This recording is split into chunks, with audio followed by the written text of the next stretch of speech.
नमस्कार, मैं हूं दिव्या अग्रवाल और आप देख रहे हैं न्यूज 24 की खास पेशकश प्रगतिशील महाराष्ट्र।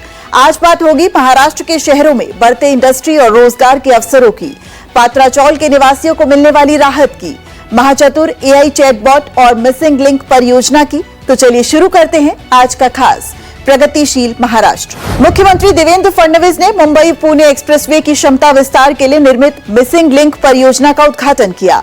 महाराष्ट्र राज्य सड़क विकास निगम द्वारा निर्मित ये महत्वाकांक्षी परियोजना राज्य की परिवहन व्यवस्था को नई शक्ति प्रदान करेगी और यात्रा को तेज, सुरक्षित और आसान बनाएगी। साथ ही मुंबई पुणे एक्सप्रेसवे पर ट्रैफिक कम करने और यात्रा के समय को घटाने में महत्वपूर्ण भूमिका निभाएगी।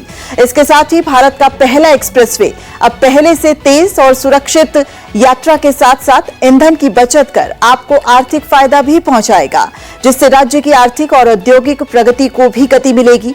यही वजह है कि इसे राज्य में बुनियादी ढांचे के विकास में एक महत्वपूर्ण मील का पत्थर माना जा रहा है।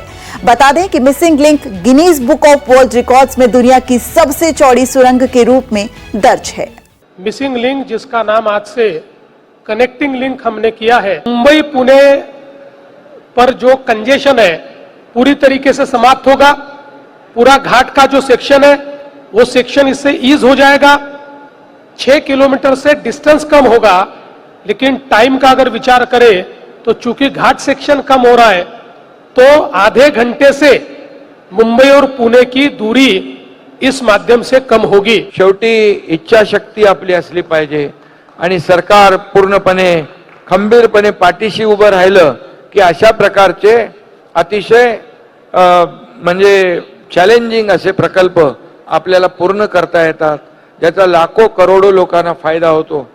मुंबई पुणे एक्सप्रेस हा राज्याचा प्रगतीचा, वेगाचा आणि आधुनिकतेचं प्रतीक आहे आणि याच रस्त्यावरील मुंबई आणि पुणे या दोन महत्त्वाच्या शहरांना अधिक वेगानं सुरक्षित जोडणारा मिसिंग लिंक म्हणजेच कनेक्टिंग लिंक प्रकल्प आजपासून आपल्या सेवेत दाखल झालेला है। महाराष्ट्र के कई शहरों को इंडस्ट्रियल मैग्नेट बनाने के बाद अब आने वाले समय में धुले और नंदुरबार जिले को भी इंडस्ट्रियल मैग्नेट बनाया जाएगा। साथ ही शिरपुर में MIDC और IT पार्क बनाया जाएगा। इसका ऐलान मुख्यमंत्री देवेंद्र फडणवीस ने शिरपुर में 1200 बेड वाले हॉस्पिटल के उद्घाटन के दौरान किया। इस मौके पर सीएम फडणवीस ने कई दूसरे विकास कार्यों का भी उद्घाटन किया। मुख्यमंत्री देवेंद्र फडणवीस की अध्यक्षता में राज्य सरकार ने पंप स्टोरेज प्रोजेक्ट्स के विकास के लिए एक संशोधित MOU साइन किया है। ये समझौता महाराष्ट्र सरकार के जल संसाधन विभाग और national thermal power corporation limited यानी कि NTPC के बीच हुआ है।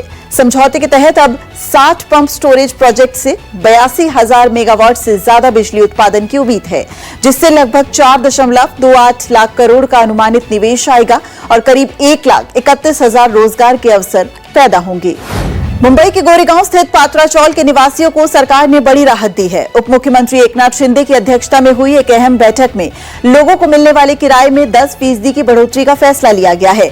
फिलहाल रहवासियों को लगभग 25,000 रुपए किराया दिया जा रहा है, जिसे अब 10% बढ़ा दिया गया है। इससे लंबे समय से पुनर्विकास और विस्थापन की स्थिति से गुजर रहे लोगों को बड़ी राहत मिलेगी। बैठक में यह भी तय हुआ कि महाडा की इमारतों और फ्लैट्स की पूरी तरह मरम्मत की जाएगी। इसके बाद ही इन्हें रहवासियों को सौंपा जाएगा। उप मुख्यमंत्री सुनित्रा अजीत पवार ने अणुशक्ति नगर में माइनॉरिटी लड़कियों के लिए प्रस्तावित इंजीनियरिंग कॉलेज के निर्माण कार्य में तेजी लाने के निर्देश दिए हैं। उन्होंने कहा कि राज्य सरकार शिक्षा, स्किल डेवलपमेंट और सोशल एम्पावरमेंट के जरिए माइनॉरिटी कम्युनिटी के चहुमुखी विकास के प्रति प्रतिबद्ध है। सुनित्रा पवार ने कहा कि राज्य सरकार अल्पसंख्यक समुदाय के शैक्षिक, सामाजिक, आर्थिक और सांस्कृतिक उत्थान के लिए कई स्कीम्स को असरदार तरीके से लागू कर रही है। मुख्यमंत्री देवेंद्र फडणवीस ने कौशल, रोजगार, उद्यमिता और नवाचार विभाग के चैटबॉट महाचतुर AI चैटबॉट का शुभारंभ किया। ये चैटबॉट युवाओं को एक ही मंच पर कौशल प्रशिक्षण, रोजगार, उद्यमिता और मार्गदर्शन करेगा, जो महाराष्ट्र के युवाओं के लिए क्रांतिकारी पहल है। ये चैटबॉट देश में महाराष्ट्र सरकार द्वारा अपनी तरह का पहला प्रयास है, जो युवाओं के लिए शिक्षा से रोजगार तक का सफर आसान बनाएगा और उद्योगों को तुरंत कुशल मानव संसाधन उपलब्ध कराएगा। आज के प्रगतिशील महाराष्ट्र में बस इतना ही। अगले हफ्ते फिर होगी मुलाकात। देखते रहिए न्यूज 24।